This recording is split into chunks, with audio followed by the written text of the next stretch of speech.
بسم اللہ الرحمن الرحیم۔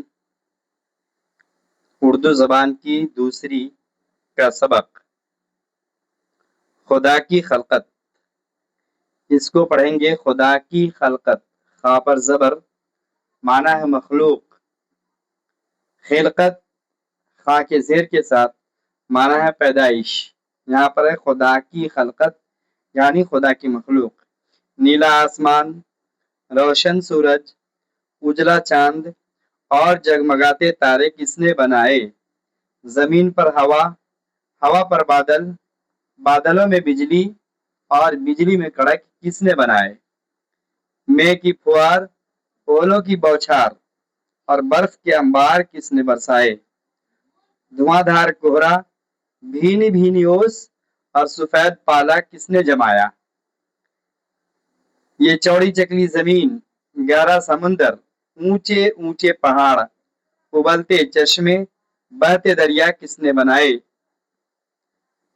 یہ کالے گورے آدمی، لڑکے لڑکیاں، عورت مرد، بھانت بھانت کے جانور، چرندے درندے پرندے، مچھلیاں اور کیڑے مکوڑے کس نے پیدا کیے؟ یہ ہرے بھرے درخت اور بیل بوٹے بیل باقی زیر کے ساتھ لتی جو مچانوں پر یا زمین پر پھیلتی ہیں، ککڑی، تربوز کی لتی وغیرہ، اسی کو بیل کہتے ہیں، بیل۔ یہ ہرے بھرے درخت اور بیل بوٹے، ان میں رنگ برنگ کے پھول اور کھٹے میٹھے رسیلے میوے کس نے لگائے؟ یہ سب چیزیں خدا نے پیدا کی ہیں جو بڑا مہربان اور کل عالم کا نگہبان ہے۔ وہی سب کو پالتا اور روزی دیتا ہے، وہی جلاتا، جیم کے زیر کے ساتھ جلاتا اور مارتا ہے، وہی بناتا اور بگاڑتا ہے، وہ ہمیشہ سے ہے اور ہمیشہ رہے گا۔